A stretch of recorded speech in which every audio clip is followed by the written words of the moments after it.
na substituição que a gente tem aqui, professor Marcos Vinícius de Freitas, chegando aqui na nossa programação, na nossa bancada. Professor, bem-vindo mais uma vez. Sempre um prazer recebê-lo aqui na nossa bancada. Muito bom dia. Prazer conversar com vocês sempre. Isabela Takaki, vou deixar as honras para a senhorita. Valeu, Felipe Nascimento. Muito bom dia, professor. Obrigada pela sua presença aqui no nosso estúdio, começando pelo grande destaque internacional, principalmente aqui por ser América Latina, que é o reconhecimento dos Estados Unidos da vitória de Edmundo González na eleição da Venezuela. Temos aí a posição do Brasil sem uma posição, né, concreta ainda, apesar de Lula já ter feito comentários na última terça-feira dizendo que a eleição ocorreu com tranquilidade. Itamaraty, então, espera aí algumas conclusões de dados, mas então temos o governo dos Estados Unidos reconhecendo a vitória opositora. Isso ajuda ou piora na situação? Eu acho que não altera nada, viu, Isabela? Porque se você pensar, o que os Estados Unidos vão fazer? Uma intervenção na Venezuela? Vão mandar tropas para a Venezuela? Ou vão fazer mais sanções contra a Venezuela? São os três mecanismos que tem. E, efetivamente, nenhum deles funciona direito. Até porque, se nós olharmos a questão do Afeganistão, a gente sabe que os americanos são péssimos como interventores. Se nós olharmos a questão militar, se a gente vir e se a gente analisar aquilo que aconteceu, por exemplo, com a Líbia, com o Iraque, também foi um péssimo sinal. E se você pensar ali, todas mais sanções também não vai funcionar, porque se sanções funcionassem, Cuba jamais teria continuado sob o domínio da família Castro por tantos anos. Então não tem o que fazer, é aquela questão que aqui eu concordo, embora muita gente vai ser crítica à posição da China nesse processo todo, a única forma que você tem que fazer numa situação dessa é tentar engajar aquele país da melhor maneira possível e o mais efetivamente, para tentar fazer com que aos poucos a população consiga mudar. Porque, veja só, vamos supor que um novo presidente assuma. Ele vai assumir dentro de um contexto de uma construção chavista de mais de 20 anos. Então, imagina que o Supremo Tribunal Federal deles é totalmente dominado por chavistas. A administração pública é totalmente administrada por chavistas maduristas. O Exército.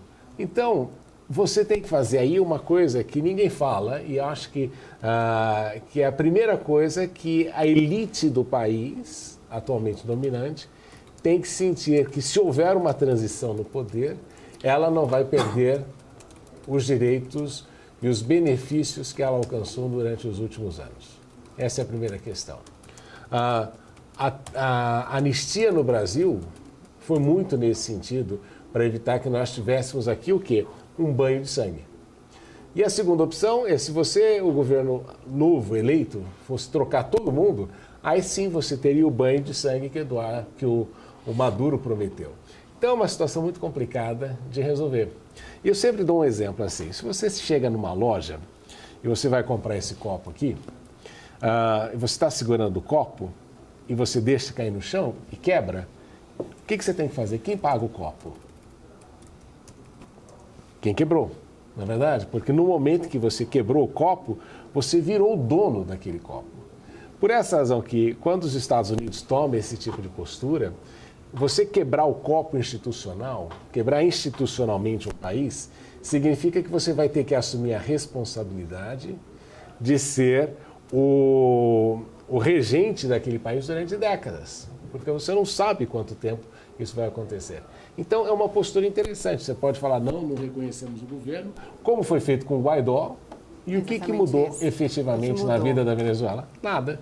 Então, é interessante. O cenário é parecido? Muito. Não é? O Guaidó disse que o Maduro não tinha legitimidade constitucional para continuar como presidente.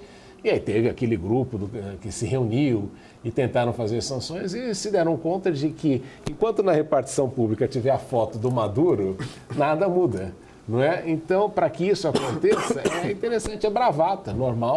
Nós estamos num ano eleitoral nos Estados Unidos, é normal que os Estados Unidos queiram assumir aí uma postura diferenciada nesse processo todo, mas a realidade é de que nada muda. Então, na minha opinião, embora eu seja o espião chinês, né, eu acho que a situação é bem essa. O mais importante é você comprometer, engajar mais aquele país para que aos poucos você consiga modificar. Professor, muita gente tem falado que precisa dar nome para as coisas, né? Que numa eleição na Venezuela, como foi, e sem as atas, sem as demonstrações e com alguns apagões e toda essa coisa, o pessoal fala, foi golpe, é fraude. E que o Brasil estaria perdendo uma relevância na condução política da América Latina, justamente por ficar um pouco mais contido nessa relação, tentando fazer um meio termo ali, não assumindo posição como a Argentina, como o Chile, como os próprios Estados Unidos, e aí se aliando ou fazendo esse comunicado conjunto com Colômbia e com o México. O Brasil efetivamente está perdendo essa relevância política, achando que está com essa relevância política ao tentar mediar uma situação um pouco mais complexa? Vamos entender assim, né? O Brasil já é historicamente considerado um anão diplomático, porque nós temos a capacidade de perder oportunidades constantemente naquilo que a gente poderia se destacar internacionalmente. Mas nesta situação não há muito o que fazer não, viu? Efetivamente. Se você lembrar, o governo Bolsonaro quis ter uma postura diferente e o que aconteceu? O que alterou efetivamente na Venezuela? Nada. Então, e aqui eu acredito que quanto mais isento você for no processo, maior a capacidade de você poder negociar entre os vários grupos. Então, para você navegar tanto na oposição como na situação, você tem que ter uma posição mais ou menos equidistante, uma posição de não estar efetivamente participando daquilo, para que você possa conversar com os dois lados. O problema é que nós queimamos a largada, não é, nessa situação, e não é de agora. Começou com o Fernando Henrique.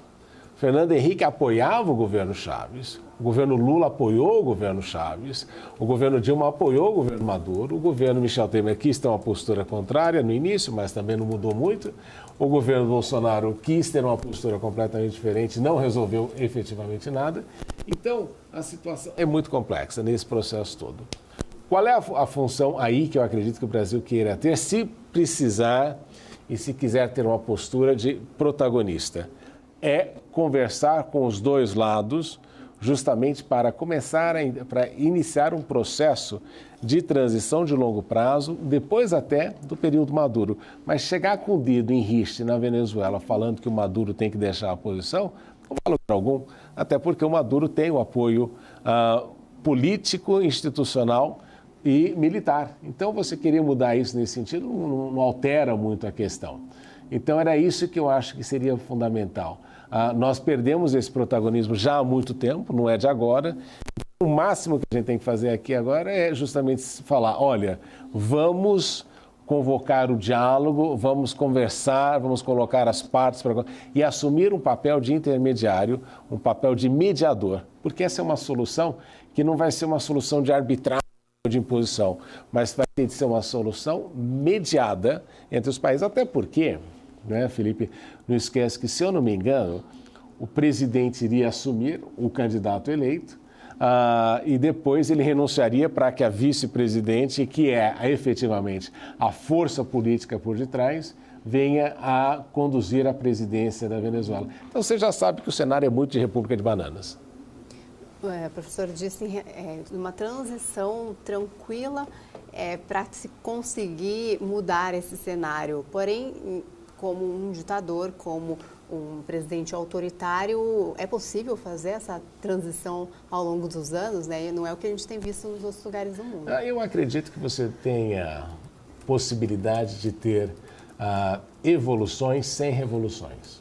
Por exemplo, o Brasil tinha um regime militar durante muitos anos, um regime militar que foi ruim para o Brasil, embora muita gente tenha dito, os saudosistas, né? Mas foi um regime que levou o Brasil a alta inflação, uma série de problemas internacionais, mas que eventualmente chegou ao fim, não é? Neste processo de desgaste com a população. Então, infelizmente, em alguns casos, você tem que apostar no longo prazo. A Argentina foi a mesma coisa. Se você pensar, o próprio Chile, você teve processos de transição.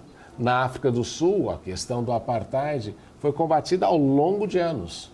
Né? Houve ali uma movimentação aqui e outra ali, mas o que você não quer é justamente fazer com que a situação piore. Vamos pensar assim, né, Isabela? Vamos colocar mais sanções na Venezuela. Quem é que vai ser prejudicado? O povo. E qual é a garantia que eu tenho de que um povo que está empobrecido vai eventualmente se revoltar contra quem está no poder? Nenhuma.